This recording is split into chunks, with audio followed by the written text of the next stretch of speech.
Thanks everyone for coming. So my talk's going to focus around software supply chains.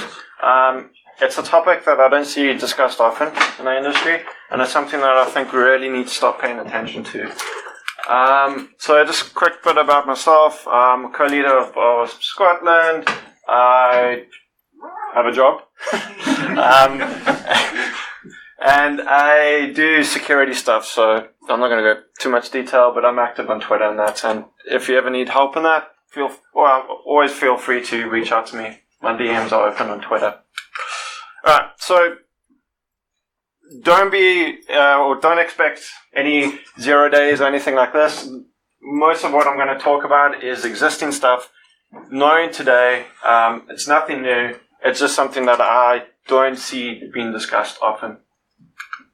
So I'm going to go back, we'll kind of start off with how development happens, because this is software that falls into development.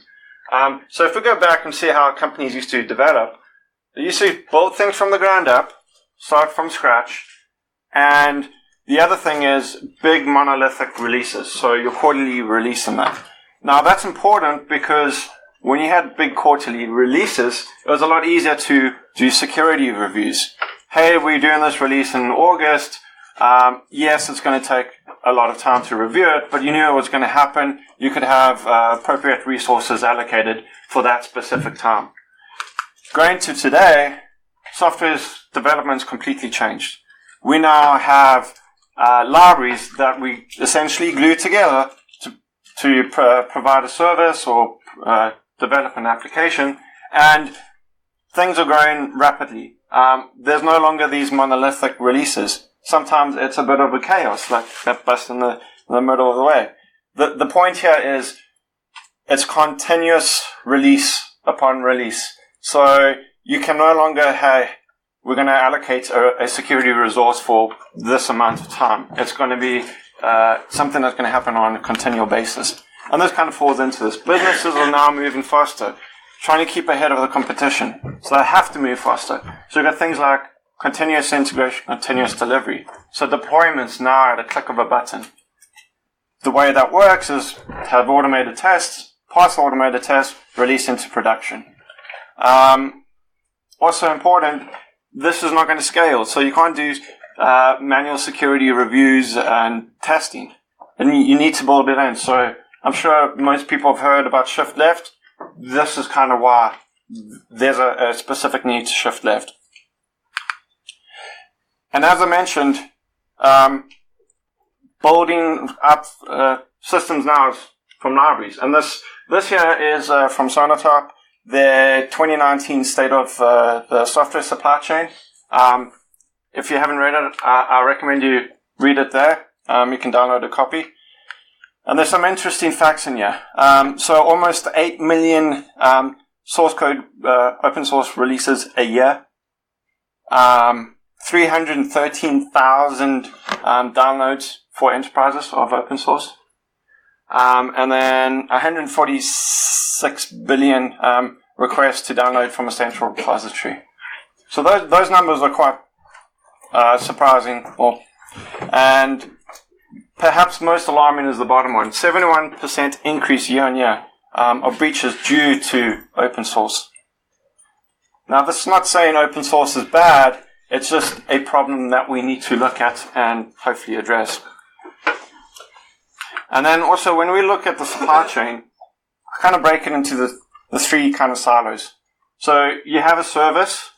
So this would be something that you integrate in your system. A good example is web-based applications where you go off and have, like a chat service. You don't develop that software. It's simply perhaps a JavaScript that you include in your site, and then that integrates it in your system or your web app. Libraries. So this will be libraries that you download from the central repositories or gets from elsewhere. Maybe they're commercial libraries. But the point is, you build your software up with different libraries. And then lastly, containers. Now, containers becoming a big thing. So things like Docker. So they're gone are the days of, hey, here's my software, I'll deploy it, and install it. now you deploy like entire infrastructure around your software at a click of a button. For those who aren't familiar, Docker is a container-based technology, and often at times people think of it as a VM, but it's not quite a VM. I suggest you try to look online, and you might find a better explanation than I can give. But it's the way the industry's going. So, if we look at the kind of attack vectors that I foresee in software supply chains, I kind of break it down into two parts. One is vulnerabilities. So this is where someone's essentially made a design flaw or implementation flaw. It's a bug, really, but it has security implications. And then the other is malicious. So the threat actor here will maliciously or purposely introduce some sort of flaw and then exploit that. So we'll cover these at a later stage, down a few slides. Again, taking this step back. So the way organizations used to protect themselves have a really strengthened perimeter, a lot of detection, prevention on the outside, and then once you're in the inside, it's a bit more easier to move about. And if you look at the way attackers used to, well, perhaps still to this day, exploit that, they try to look for kink in that armor, a weakness, so typically a vulnerability or CVE, and then they'll exploit that CVE, get a shell, and then use that shell as a pivot point. So they're inside the network, and then they can move about in the internal corporate network. I put reverse shell there as well because typically you want a box going out versus a connection coming in, because that can flag up on monitoring devices a lot more than a reverse shell. Many organizations only monitor for things coming in, not what's going out. But the point of this is it's very targeted. You have to find the organization, you have to find the correct CVE, and then you have to exploit it. So this got me thinking, at the end of the day, organized crime is like a business. They're in there to make money. They have profits, they have costs, and why spend a whole bunch of effort trying to break in for a single organization? Taking a lot of time and effort when you can insert yourself in. So is anyone aware of Prison Break? Seen Prison Break, the series? Okay. For those who haven't, Prison Break was a series where there were two brothers. The one brother got in prison, and the other brother hatched a plan to break him out of prison. Now, ordinarily, you'd think, smash a hole in the wall or whatever and break him out. Kind of like the attackers finding a kink in the armor. No, what he did is he purposely got himself jailed in the same prison and then worked with what resources are in the prison, so employees in there, to help hatch a plan to escape. And they did escape. So that's kind of why I think software supply chain is an important thing. Because if you think about it, we include a lot of code, and you'll see in later slides, the sheer volume, it's going to be easy to hide yourself in it. So that's kind of the way I would attack an organization. And please don't do this. So the very first thing is time-based, event-based. So one of the things that security reviews are done once, the initial phase. Hey, I want to include this library or this software. Great, we'll review it. Not opening up any ports, not doing any suspicious behavior. Great, tick. And attackers are actually leveraging this to some point. They detect when a system is in a development environment or production environment. Because most often, you're reviewing in your development, your QA environments, not your production environment. So when it goes in, suddenly exploits the payload or the vulnerability or whatever, opens itself up. The other thing is try and make it as random as possible. So one of the most frustrating things when trying to troubleshoot or investigate an issue is it presents itself, then it doesn't. Then it presents itself, the randomness makes it incredibly difficult to figure out what's going on, what's happening. So you're going to consume a lot of the security folks' time in trying to nail down what's actually happening. And hopefully by then, you've got all your data out. The other thing is try small footprints as possible. So doing things like IP-based versus DNS, it's one less network request that needs to go out for DNS lookup. And like all good things, encrypt. So encryption is something attackers are actually using more and more. And this helps hide it from things like RDS, RPS, because at the end of the day, they can't inspect the raw traffic unless they're intercepting. And as I said, reverse payload. So again, connection going out versus coming in, less detection. So that's all very well, but how would we get the software in? So anyone familiar with Maven? Yeah, a few hands. Maven is the package, kind of the most popular package management for Java, and it uses what's called a POM file. Don't ask me what the acronym stands for. But the basic premise is it's an XML file.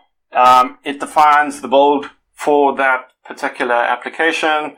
But most importantly, it has the dependencies that application will have, including where to include those dependencies. So if you have a look here, the top bit is the compile. So it's going to include those dependencies in the eventual package that is released. So that's kind of where you want to inject yourself. And then the other thing to consider is how do you validate that those dependencies are legitimate, that they haven't been tampered with? Well, one of the things Maven does is obviously download the dependencies, but it stores that in a local repository. So if you go look at your local repository, there's no way for you to validate, hey, this jar, which is the binary archive of the dependency, is the legitimate one. How do I know that common login 1.2 hasn't been tampered with or modified in any form? I can't. There's nothing there to tell me. Sure, there's a SHA, but as I'm showing down here, you can create your own SHA. So tamper the package, create a new SHA, update that SHA, and done. So I did a bit of digging, and it actually turns out that Maven does support signatures, PGP, pretty good privacy signatures. And you can sign things. And if you go to Maven Central, which is the central repository and public repository, you can view signatures. But Maven doesn't do this by default. You have to do this manually. And some repositories, so like Nexus Pro, which is a piece of software that you can put in your infrastructure that kind of allows you to control packages in and out of a Maven lifecycle. That does support it, but it's only in the pro version, paid version. Open source version doesn't support it, and many organizations are going to use the open source version. And as I mentioned, so there's several options for an attacker here. In the Maven world, there's basically 4 kind of repositories depending on your setup. But in a typical organization, it'll be like this. So every Maven build or development environment has a local repository, that one there. So you can, if you can modify it locally on the box. There's the private repositories, so this is where you get your Nexus repos. And these are where you typically upload your own internal libraries. And then you got a proxy and mirror. So this will take the dependencies from the central repository and keep it in a local store. And then finally the public central one. So put it in a diagram form. Sorry. The attacker has basically 3 kind of entry points where they can exploit this. And depending where they do it, they could get a really good hit. So Jenkins is a build server, and this is typically where you're going to do your build your archive, and then that archive is going to be installed in your production servers. So if I was an attacker, I'd probably try to target this, the private repository, try to get my malicious payload into that, because then every build subsequently will have the malicious payload and you can get on your production. The other thing is, I had a look at, obviously the signature is an issue, but what about intercepting between the download of the binary and the server? Well, Maven Central, you can hit it without HTTPS. It doesn't force you over HTTPS. And this is a red flag because intercepting between the download of the archive with no validation on the signature, happy attacker. So basically, if you get man in the middle, you can own the package and modify it in whatever form you want and you won't detect it. I then also looked at other technologies and see what they're doing in terms of signing, and it kind of shocked me a bit. So I've already mentioned Maven. NPM is Node Package Manager. It's become really popular. It's primarily web-based technology. They do manual verification. If you have hundreds of libraries, that's just never going to scale. Update this library, never going to scale. PowerPower, as far as I could tell, had no signing. And then Docker, as I mentioned, is gaining popularity. They have signing, but it's not enabled by default. Now, just warning, this may be outdated. It's to the best of my knowledge. So if anyone knows if there are improvements here, please let me know. I'd love to find out. So you're thinking, great. No validation on the signatures. What if I maybe go try to review the code? Well, as I mentioned, software is building, software development now is leveraging library upon library upon library. And these are just two libraries. So the first one is from the Commons codec, and that is 8,360 lines of code, one library. The other one is the Spring Security, another really popular Java framework, and that is 15,739 lines of code. Just two libraries, and those all each have their own dependencies. You see, you're never going to be able to review that amount of code. So here's a question for you. How many of you are involved in software development? Okay, quite a few. Right. If I picked up, I don't know, Jane on the street, would you allow them to include code in your repository, in your code? No? No? That's what we're doing with libraries. We're literally including other people's code in your code, and often with no verification. So, to me, obviously, there are many, many, many people doing a great job, but it just takes that one with malicious intent. And these are some of the other risks. I already highlighted the no validation in terms of signature base, but also, how do you know those publishing the code are actually doing it for the right reasons? Hey, I'm publishing this code to generate graphs. Great. It might generate graphs. But in the back end, what is it doing? Are they doing it for their own gain, or are they trying to do it to help? The other thing is the largely untested bit. So the sheer volume now is just growing and growing and growing. And there's little in terms of testing automation around that. And how do we vet that libraries are secure and that they don't have common security flaws in them? And that kind of relates to the bottom point there. So we always assume, hey, open source is secure because you can view the code. Well, there's a sheer volume of it. It's going to require someone or some tool to verify it. Is that happening? I know some of it's happening, but not a lot is happening on that front. And then the other thing, especially from a development point of view, I see often is, hey, we'll review it once, we'll include it once, have this version, this latest version, and then forget about it. 5 years down the line, still using the old version with, 15 CVEs. It's never looked at again. But thankfully, there are some tools that can help.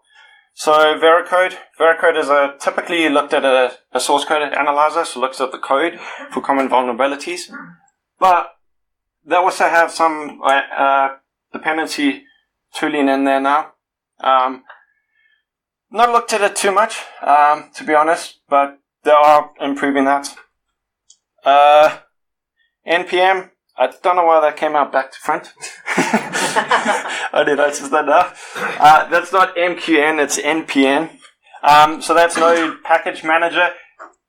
Brilliant piece of thing that they've done there, that they've actually called NPM Audit. So it's built into the package manager itself. And allows you to audit the dependencies and find out what vulnerabilities there are. Snack, they do the library management.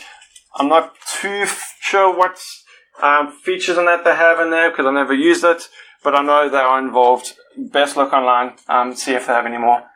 Sonatype Nexus, the de facto kind of repository for Java-based things. They do a lot more PyPy, NPM, even Red Hat and that now. But the point of this is they have a product called Firewall that can allow you to set policies and define when to allow a dependency in and when to reject it. I left the best for last because Dependency Track and Dependency Check are WASP projects, so they're free and are a brilliant tool. So if you haven't used them or looked at them, I highly recommend you do. So Dependency Check will do a scan on your code. I think it supports most of the technologies. And it will generate an HTML report, so you can have it generate XML. And it'll list all the dependencies as well as known vulnerabilities. So it'll compare them to the MVD, the US government vulnerability database, and it will look for which components have which CVEs. Dependency Track takes that a step further and kind of puts it in a nice web-based format so you can track it and comment on it and mark things as false positive and that. Really encourage you to have a look at that. Excellent job on that one. Then there's other things you can do to help. So one of the first things you should be looking at is when you're including a dependency. Hey, I'm including this graph library, but it's now suddenly needing some HTTP clients. Well, is that really needed? If it's something that just doesn't seem right, that means you can start investigating it and do a further look. Inventory is a really important one. Make sure you keep your libraries and dependencies tracked. So if something does come out, Apache Struts 2, which we'll see later, you know where it's been used. You know where it needs to be updated. We've already covered the signature, but make sure you validate signatures. Constantly review and update. So vulnerability is always coming out. Make sure you're keeping up to date and update your libraries. Whitelisting. So if a application needs to go out to some service, fine. But if you know, applications that need to communicate to the internet, make sure you have rules based on defining where they can communicate to. So, for instance, I have a service running and it's suddenly connecting out to some server, I don't know, in China. Well, that should be blocked. Should never be allowed. And if it does that, make sure you're monitoring that so it raises a flag. And the other thing, this is mainly for web-based technologies. Utilize existing security features. So there are some security features like CSP and SRR that will literally block the request and raise flags. And you'll see this later. So some concepts that you can use to help. So realize that it's an ongoing process. Don't just review once. Make sure you're reviewing on a periodic basis. So tools like Dependency Track, they keep on polling the MVD. So as new vulnerabilities come in, they'll update and you get the reports. Monitoring and detection is important, especially abnormal behavior. And then update. I can't stress this enough, and you'll see why. later. So, automation. Automation is key to all of this. As you've seen, the sheer volume, we can't do this manually anymore. And there are tools that are coming out that are helping to update libraries in an automated fashion. And I think it's a really interesting sort of field. It's still in its infancy. There are issues with updating libraries, which I'll show on the next slide. But this is key. Automation. You can't do it manually. So it's all very well saying update and do all this. I've been here. I've suffered this. And this, anyone heard of dependency hell? I see a few nods in their head. So the problem is sometimes developers of libraries, for whatever reasons, it's not taking a thing against them, but it's often difficult. So one of the things that I've faced that's really frustrating is lack of backwards compatibility. So I go update a library, great, just update the version of the POM. Oh no, it doesn't work. I have to now go update a bunch of code. I shouldn't need to. Should be able to support the existing code. By requiring extra code means more time, and more time means less functionality written, so it's harder to get by-in. The other thing is transitive dependencies. So I've done, okay, great, I'll go update this library. I'd still reporting there's vulnerabilities. Oh, because that library depends on that library and it has these dependencies that haven't been updated. So how do you make sure you get rid of them? You have to kind of hack things, essentially. And the other thing is dependency groups. So Maven works on group ID and artifact ID, and sometimes they change.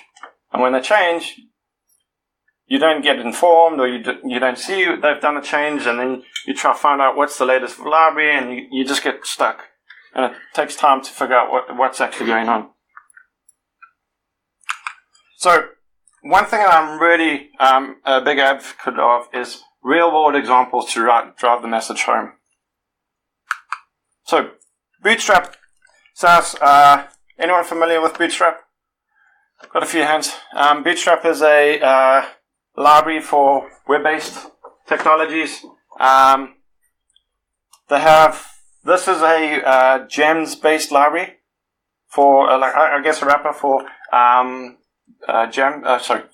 Ruby and Bootstrap. On the 27th of March this year, someone compromised the library in the Ruby gems. They didn't update the GitHub repository, so there's nothing flagged in like commits or anything like that. They actually modified the dependency in the Ruby gems repository. And it was downloaded more than 1,477 times. And what it was a backdoor. Someone put in that piece of code there. And what it did, it took the command from a cookie and ran it on the system. This was actually discovered by a developer, and this wasn't actually part of a security review. So this just shows the issue that we have. It was just a coincidence that this was found. And lucky it was found so soon after it was introduced. This could have been a lot worse. It was eventually, I think, replaced as soon as it was found, and life goes on. Again, Ruby. This actually happened this week, I think. 8th of July. Again, attackers compromised a library in the Ruby gems repository. Again, only in the Ruby gems repository. Didn't change the code on GitHub. And what it did is it went off to Pastebin, got a payload from Pastebin, downloaded the payload then connected out to the server, and the server basically told it what to do. So basically a command and control. This was downloaded 537 times.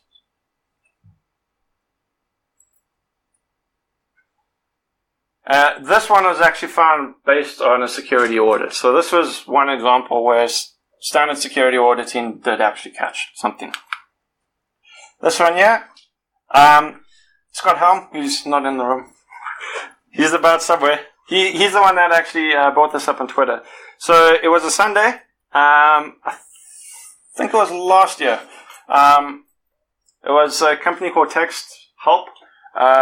They have a service called BrowserAllow, which is for those with visual impairments on websites. And this was included on about 4,000 websites globally, but were only government websites. And what happened here is the attackers compromised the BrowserAllow JavaScript library and injected a CoinHive crypto miner, was mining for Monroe coins. Thankfully, it was found and basically resolved in the same day. Anyone wants to hazard a guess how much the attackers made? About $24. But again, that's because it was found on the same day.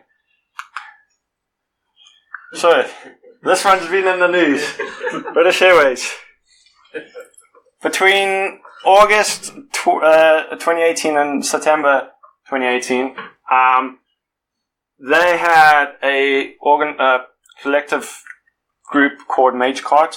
Now, Magecart primarily targets online payment systems and try to scrape for personal identifiable data or payment information. And they modified a JavaScript library. Now, I was wondering whether I should include this or not because I wasn't too sure if this was the group actually breaching a server and then modifying the library on the server, or actually modifying the library and then the server including it. But I think it's still important to highlight this because they have done that, and it is possible. The details around this are a bit, they're not too clear as to what actually really happened. But the important thing here is, I don't know if everyone's seen the news, British Airways are now facing a possible fine of £183 million, which is the going rate for Boeing 747. What they could have done, and if they did, if they had CSP, Content Security Policy, in place, this would have never happened. So what Content Security Policy is, it's a HTTP header that defines what resources a page can load and connect to. By doing that, they would have prevented the CoinHive crypto miner from running, and it has the ability to report violations. So if a flag violation gets sent, and that would have flagged up immediately, and you would have been able to rectify the issue. And this affected around 380,000 customers. So if you're interested, I include a link at the bottom there. It's a bit hard to see the coloring, sorry. But this company did a great write-up on the actual BA incident. So Magecart, as I mentioned in the previous slide, they're now becoming kind of a big threat to businesses. I've seen they're now offering like a paid service. And one of the things they're also doing is targeting AWS S3 buckets, which is basically cloud-based storage. So one common thing that companies don't do is configure S3 buckets correctly. So they allow either anyone to connect and modify it, or anyone with an AWS account to connect and modify it. And what they're doing is they literally trying to do a shotgun approach, looking for any open S3 bucket with JavaScript and injecting the payload in there. So this is showing a shift away from the target attack, like British Airways, and doing that whole pray and spray. This is an example of container-based vulnerability. So what happened here is Alpine Linux, whatever you want to call it, it's a base container. So the way Docker works is you have containers and you can kind of form a hierarchy of containers. It's kind of a base container that companies would then build upon to put their own software in. And initially, back in 2015, it had a root user with no password. Now, anyone on Linux knows no root user, no password, alarm bells. That's probably really, really bad. So they fixed it and had a regression test for it. Later that year, someone changed the regression test and changed the fix. So between 2015 and 2019, this year, Alpine images, Docker images, had root user with no password. And this covered versions 3.3 to 3.9. And the worrying thing is, this was actually reported prior to the actual CVE being created. So it was reported as late as August 2018. And the issue was, it was reported, but it wasn't flagged appropriately. So this also highlights an issue where if you don't have proper methodologies to handle security issues and reporting them and prioritizing them, they can go amiss, such as in this case. So thankfully this is all fixed now, but it highlights another issue around containers. I was going to ask if anyone knows Equifax, but I assume you all do. So Equifax, September 2017, they announced they got breached. They got breached in March 2017. About 145 million US customers got affected. I've seen reports 400,000 to 44 million British citizens have been affected. I think that's come down to about 4 million now. So one of the things around here is this was a result of companies not updating their libraries. So what happened here, the attackers managed to breach them via Apache Struts 2 vulnerability. Now, Apache Struts is a Java web-based framework, and it had a flaw, a deserialization flaw, which allowed the attackers to run remote code on the server, and then from there exfiltrate the data. Anyone want to hazard a guess how much this cost at Equifax? Anyone? 1.4 billion. And the thing that makes it even more scary is, I don't know the full details about the implementation. I don't know what version of Apache Struts they were using. I just know they were using Apache Struts 2. But there is a possibility that 1.4 billion cost could have been prevented by one code change, one line code change. Let me stress that again. A potential one line code change cost the company $1.4 billion. And it gets worse. Equifax is the first company in history to have a negative credit rating as a result of a cyber attack. So not only is there that 1.4, but there's potential future costs associated with it. And then there was a whole thing about that one guy not doing his job. If you have your security relying on one guy, I can tell you now, you're doing it wrong. So I think they provide an excellent use case for how not to do things, and learnings from them. Make sure you're updating. Make sure you're monitoring. Because one of the other things is, this would have been detected earlier, but the detection system had an expired cert, so it never got flagged. This kind of comes to a point that I see companies. Companies often do a gamble. Hey, we have this vulnerability. How much is it going to cost us to fix? How much do we envisage this vulnerability is going to cost us? Cost-benefit analysis. And sometimes they'll go, well, if we get breached, the likelihood is low, and we'll live with the cost. Well, the good thing is, things like Equifax and British Airways, that cost is now suddenly becoming significantly more. We've seen also with Marriott. They're facing, I think, a £99 million fine as well. So this gamble is now starting to become a real thing for companies. The costs associated of getting it wrong are significantly more now. So in closing, some of the things to remind you about: updates. Make sure you're constantly reviewing your libraries, updating where appropriate. Leverage existing functionality like CSP, SRI. These things will save you.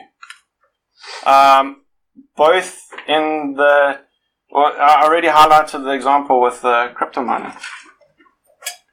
Automate where you can. Make sure you monitoring and reviewing CVEs in an automated fashion. So using things like dependency track. You can even set up webhooks in that so it will alert on things like Teams and Slack. So you don't have to constantly monitor it. Least privileges. This is kind of a fundamental security thing that many companies aren't doing. Why should a service have to open up this port if you're not expecting that service to have the port open? If it's tempting to do that, flag it. And that kind of forms into monitoring. Make sure you monitor for these violations. CSP reports are a great thing. They'll flag it and then you can catch them things sooner than later. And update. Again, Equifax is a good example. 1.4 billion. So, that's me.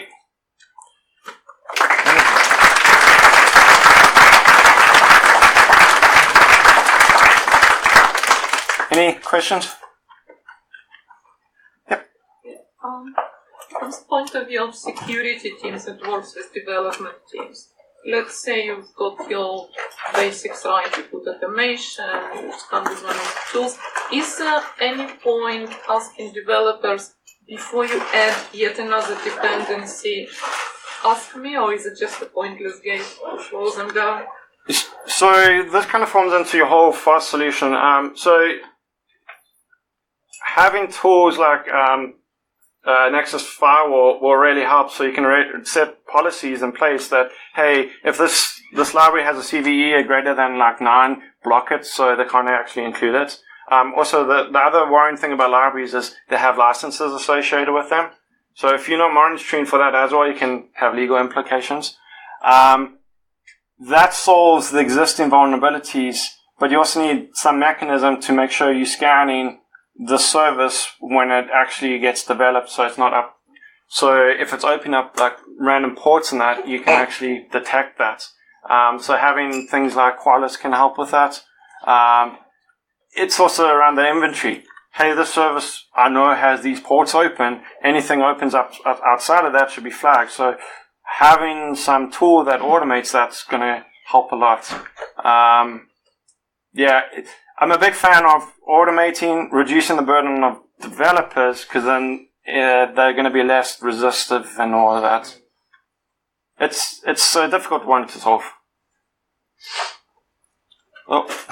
So, in your opinion, how much of a problem is misdirection? So when you were talking about poisoning of libraries earlier on, do you see in the wild right now people putting false positives in to make you sort of look over here while the actual attack and theft is going on over there? That's actually a good point. So that's one of the classic diversion tactics that attackers often use. So they'll typically in the past use like a DDoS attack. So like everything's all hands on deck looking over here, and then they insert themselves in the back door. So I'm not aware of anything like that in the software dependency realm. But hey, if you're an attacker, that's a really good way to kind of get the tension over there and sneak yourself back in. So yeah. And that's why the monitoring and all of that automation is really important. So regardless of where it is and what's happening, it'll still flag up. But the important thing about monitoring and that's making sure you tune it so you don't get a flood. Otherwise it just gets lost in the noise. Is it arguably more secure to roll your own libraries? We're always told that it's a terrible idea to build your own password management tools or whatever, because it's already been done much better. But it seems to me like there's no real winning. Yeah, so it kind of like goes into the whole thing of don't roll your own crypto type thing. What I'd say is if you try to stick with common known vendors as much as possible, so things like Apache Commons and that, what you'll find is those are downloaded thousands of times, if not hundreds of thousands of times. You have different companies doing their own security reviews and that. So if anything is fine, it's likely going to be flagged up there. Hopefully flagged up there. Whereas if you get a project that's probably been downloaded 10 times, most probably not going to have that visibility. Also, if you write your own libraries, you kind of in that same scenario where, depending on your company size, you might have very limited testing and reviews and all of that on it. So yeah, we do have some people that express. Yeah, it's a trade-off, I guess. Also, if you write your own libraries, the chances of a malicious thing being put in is obviously going to be significantly lower. If something is malicious put in there, you probably have bigger issues to worry about. So just off the back of that, where I work, we actually mirror our internal versions of things like NPM and Maven. Based on what you're saying, that actually adds a delay in figuring out if something gets reported. We might not refresh our internal mirror for like maybe a day or so. That's more time out of knowledge, potentially. Yeah, it depends how to fix it, I guess. If they roll out a new version, then you should get the new version in your mirror. If they keep sticking to the same version, then you might not get that. It might be stored there with the. It's more about the time from like vulnerability disclosure to actually rolling in that updated. Yeah. I mean, like in the Ruby gems, they were pretty quick about it. I think it got resolved in the same day. So, I would hope they'd roll a new version so it actually forces you to update. And that's why you got to stick to updated libraries. You got to update your libraries where possible and monitor it. Sure. Any other questions? Oh, okay. Thank you, everyone.